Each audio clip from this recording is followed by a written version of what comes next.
What's going on, everybody? Welcome to the North Shore 9 postgame show, powered by Primanti Brothers. I'm Jim. With me tonight is Tyler.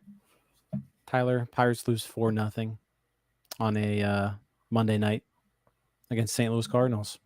How are we doing tonight? Well, I'm going to apologize right now because I don't have much of a voice. Fighting the sickness. Fighting that cold flu thing going around. It's brutal. Couldn't take any NyQuil because we had the game and the post game. Battling through myself tonight, and the Pirates didn't help because they made me sick as well. Zach's going to be disappointed here with the comment. He said the rant was going to hit like crack tonight, and you're not bringing your A game. But I get it. I get it. It's hard to bring your A game when this offense just refuses to do anything at all. It was as far as Paul Skenes starts go, it was about as I think the word you used in our group chat was unenjoyable. It was a very unenjoyable baseball game, despite Paul Skenes absolutely shoving. I thought he looked great tonight. The one run he did give up should have been unearned.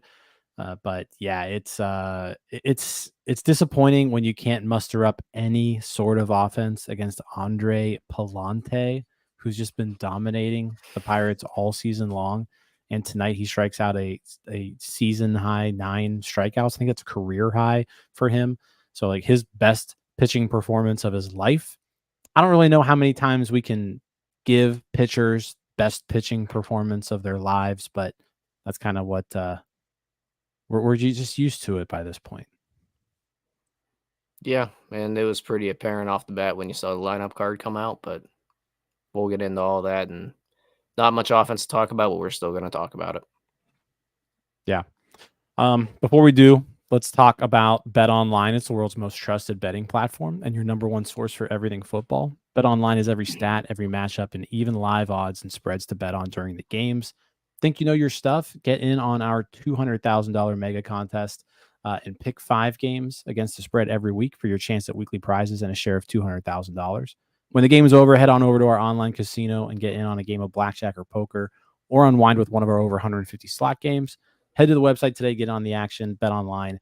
The game starts here. Let's just start with Paul Skenes. He's going to be the most interesting thing to talk about today.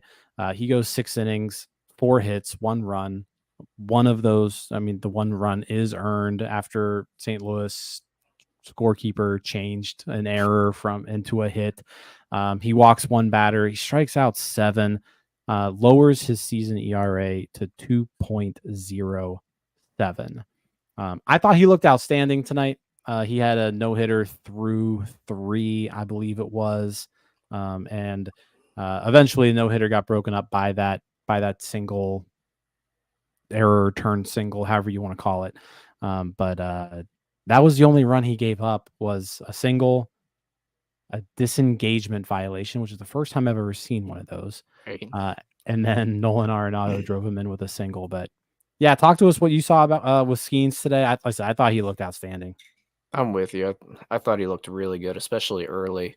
The first inning, I'll be honest, through like 2 innings, I had him on no-hitter watch myself. I was planning on me and you jumping on here in like the 8th inning and maybe watching along. That kind of went to crap early, but I thought he was really effective and efficient early. We saw him mix in the secondary stuff really well, get some strikeouts without even throwing a fastball.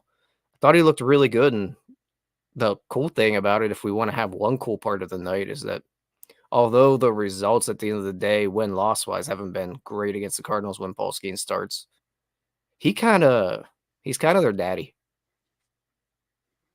Yeah, so far through 3 starts, I think he's given up 3 runs. Scoreless outing, two runs, but he pitched into the ninth, and then tonight. All in all, he's 0-2. He's given up 3 runs over 3 starts. So the Pirates offense has done just nothing behind Paul Skenes when he faces the Cardinals. But yeah, absolutely. He's had a really good start to his career, in particular against National League Central teams. I want to say someone tweeted out his ERA against NL Central teams, and it was it was Jason Shetler of Berg Sports United, 1.37 earned run average against the National League Central. That's insane. Yeah. I mean, 1.7.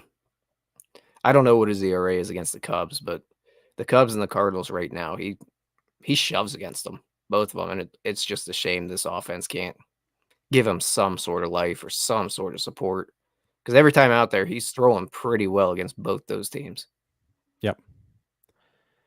Every time he starts, we have new crazy statistics to tell you too. It's the 5th most strikeouts by any pitcher ever in his first 21 appearances, the most since Mark Pryor in 2002, 2003. It's just these numbers that he's putting up are ridiculous. Also today, since 1913, when earned runs became an official statistic, Paul Skenes now has the 2nd lowest ERA of anyone in the history of baseball through his first 21 appearances, all of them being starts. So his first 21 starts, 21 appearances, 2.07 ERA, 2nd lowest ERA all time in that stretch. So it's just like every game he does something more incredible, and he just keeps getting more and more. These statistics just get crazier and crazier and crazier. It brings us back to like that discussion we had on Thursday night, NS9 Live. And if you haven't watched that episode, go back and watch it or listen to it. But we talked at length just like how special this season is for him.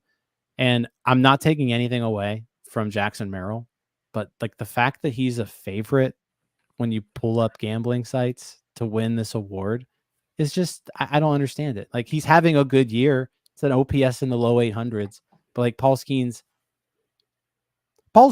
at age 22 is putting together one of the best pitching seasons of all time. Like, just bar none. And it's just every game just keeps getting better and better. Even when he's not on, he's still like, his bad starts are 5 innings, 1 run, or 6 innings, 2 runs. Like, those are his bad starts. Today he was on, he gave up a run, should have been unearned, but it wasn't. When he's on, he's nearly unhittable. Like, he's going to throw a no-hitter at some point here, and he's probably going to throw multiple no-hitters. Yeah, I just really hope they come in Pittsburgh. Right. You mentioned all the stats that can be thrown out about Paul Skenes. 126 innings, 158 strikeouts. Just that alone is stupid. Like, you could compare all the other numbers we want to, but 158 strikeouts and 126 innings as a starting pitcher. That's like what relievers do over 2 years. Yeah. Like the best ones. Yeah. And they're only pitching to 3 batters at a time. Right. He's doing it as a starter. He's good.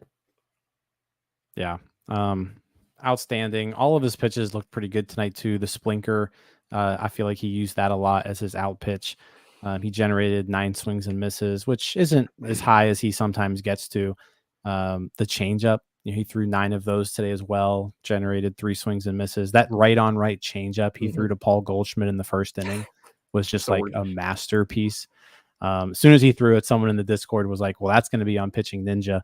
And then like 30 seconds later, it was on Pitching Ninja. So it was just one of those pitches where it's like, he's doing this against a former MVP. Like, he just made him look absolutely silly. And he does that time and time again. So I can't say enough good things about this guy.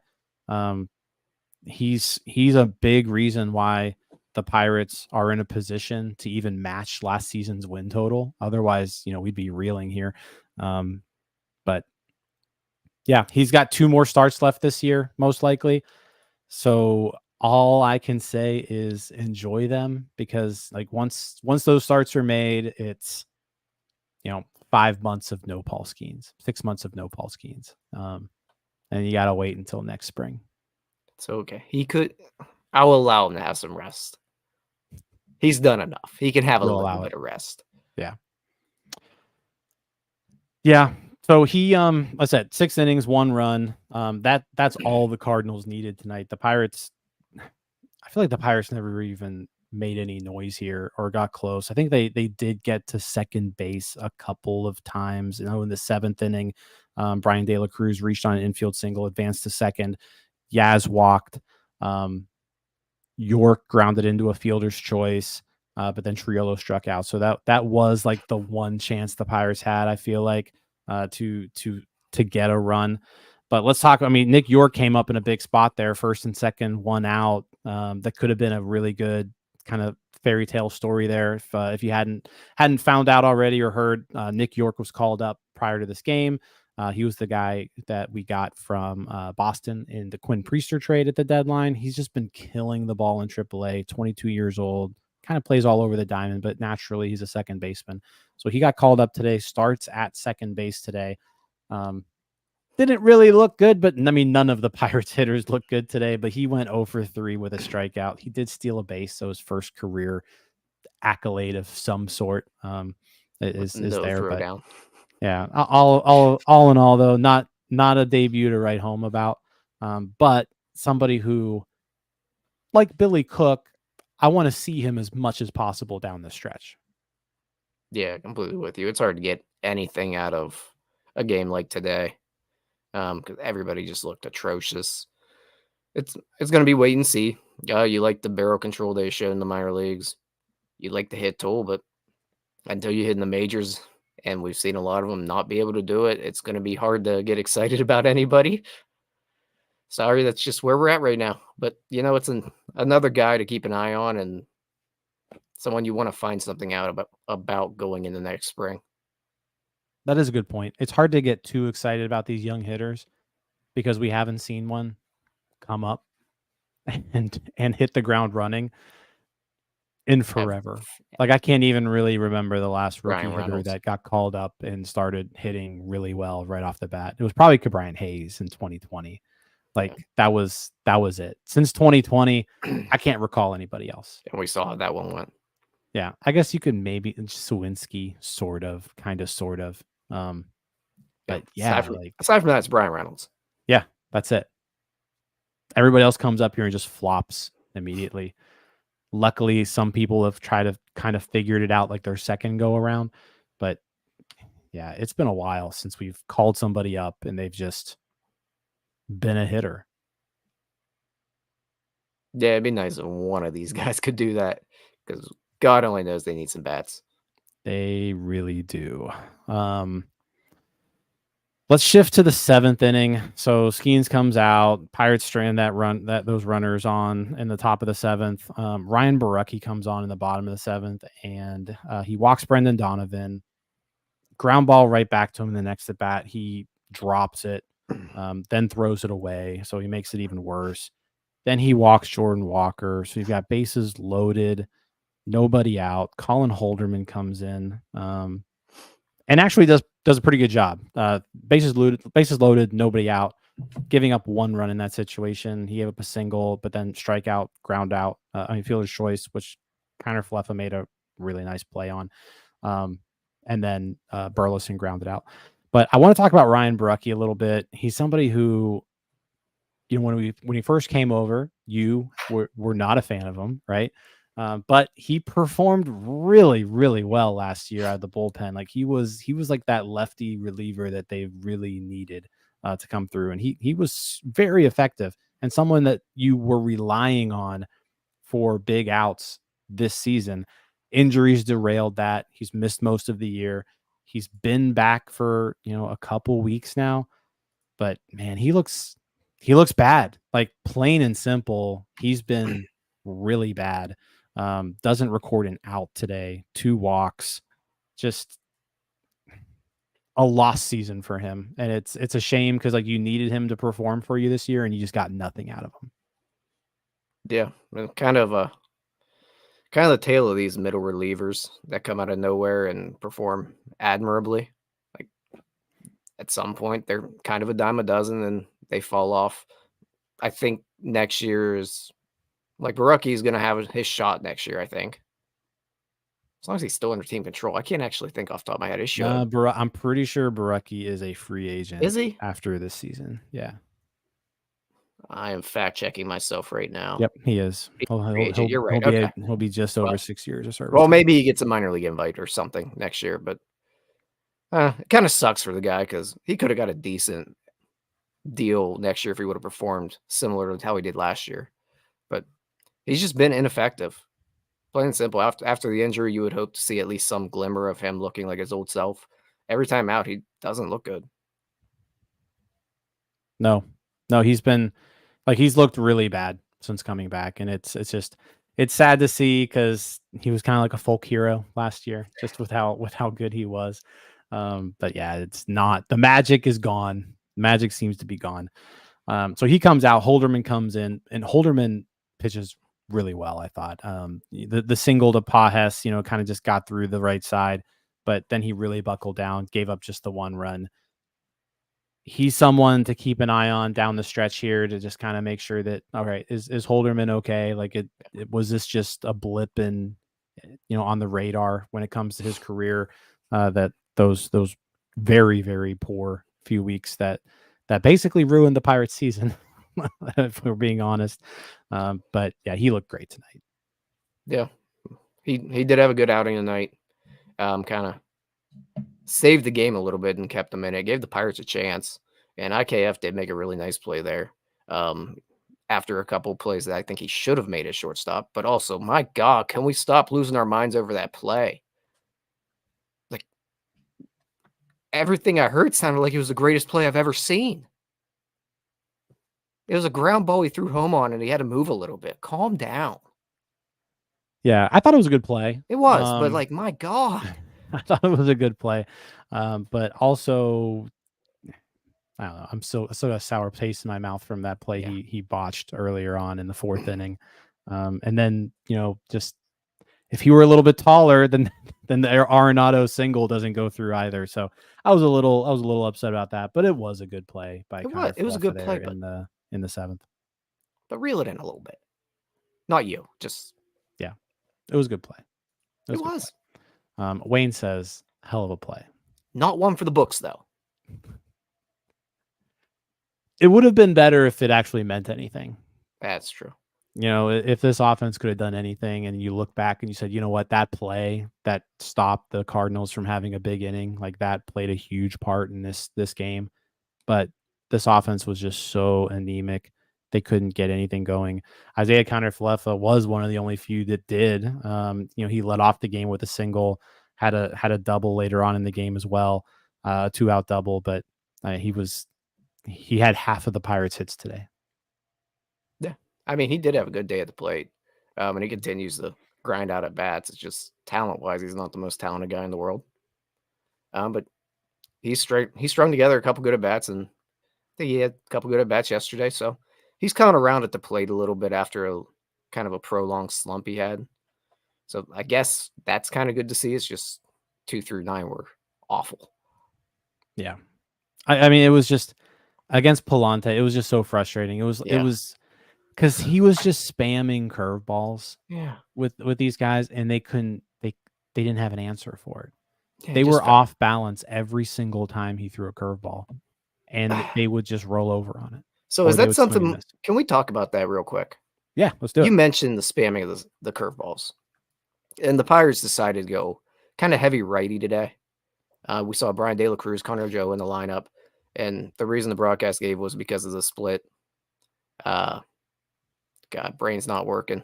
The sickness. Well, because of the platoon splits. There we go. He has the reverse platoon splits. Words weren't coming to my mind.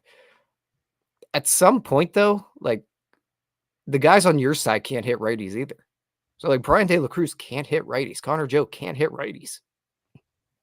So you're not really helping yourself out by filling your lineup up with righties. And then Palante on the other side of it just took advantage of it by throwing curveball, curveball, curveball, curveball. Yeah, and a lot of them were. I mean, looks like it was some slide, like actually mostly sliders. When I'm kind of looking at his pitch mix, that they kind of moved more. I don't know about They those kind being of moved sliders. more vertically. I felt like, but yeah, lots of breaking stuff today. He only threw 38%, 4-seamers, 28 sliders, 13 curveballs. But yeah, just a ton of ground balls. The Pirates, they were just out in front of everything. They just were rolling over ground balls to the shortstop all game long. And when they weren't, they were striking out. Like it was a rough game. It was a really rough game. Let's talk about, there was an injury today too. So Kyle Nicholas came in to relieve Holderman in the 8th. He he walked Paul Goldschmidt to lead off the 8th inning, and then you could see just on the camera that there was something off. Looked like his left side, maybe like a lat issue. I'm not really gonna speculate, but that's kind of what it seemed like. It didn't look like it was an arm thing, so that's good. But he came out after just facing one batter. I haven't seen the Pirates announce anything on it yet. But if that's an injury that he needs to miss any time for, like, his season's over. Yeah, that sucks. I guess the one positive they might look at from it is didn't look like a arm injury. Not to speculate, but that's not what it appeared to be. Missing any time right now does stink for him because he was starting to come along and kind of start to carve out a role in the bullpen. Just kind of stinks to see because it was another guy you wanted to build on going into next year. Yeah. I was even looking like possible replacements. There's only two pitchers on the 40-man who are healthy, who are in AAA. They're in the minors, and that's Mike Burrows and Braxton Ashcraft. They're not probably calling up either of those two guys. Maybe Burrows, I could see like just giving him a shot, but Burrows just started a couple days ago, so I don't see that happening. I think they want to kind of finish him off as a starting pitcher this year. So we're probably, like, if he is forced to miss any time, we're looking at some scrub from AAA who's cleared waivers probably 4 or 5 times already, and just adding him to the roster. So hopefully he's all right, and it was just like a one-time thing, but yeah, not looking great. But not an arm, so that's good. We Hope so. It didn't seem like it was an arm issue. Gosh, what else happened? Jalen Beeks came in after that and just got rocked. Single, double, sac fly. Brian De La Cruz also, I want to talk about him twice tonight. Just made just a couple of the worst throws I've ever seen an outfielder make. Like, this dude, I just can't with this guy. He can't hit. You brought him over because he can hit a home run occasionally. He's hit one for you. It's been a month and a half. He's hit one home run for you. Every time he gets the ball in right field, it's an adventure, because he's either going to bobble it or he's going to throw it 45 feet up the line. I mean, that was the most I've seen Yasmani Grandal. That was the quickest I've seen him move all year. And it was just to make sure Brian De La Cruz didn't throw a ball into the dugout. Man, it's just everything he does is so fundamentally bad. Just watching him set up to throw home there, I think I've seen 12-year-olds do better. It's bad. The way he approaches everything at the plate, it's bad. There's raw talent there, but I'm with you. I'm done. I'd non-tender and move on. He's a dime a dozen. I think I'm in the same boat. Like, I don't think they will non-tender him, but like, just go and get somebody better. Yeah. He doesn't do anything well. No. Like, what does he do that you're like, you know what, he's pretty good at that? He can't hit, he can't throw, he can't field, and now he has no power. Yeah. I don't get it. And he can't hit righties.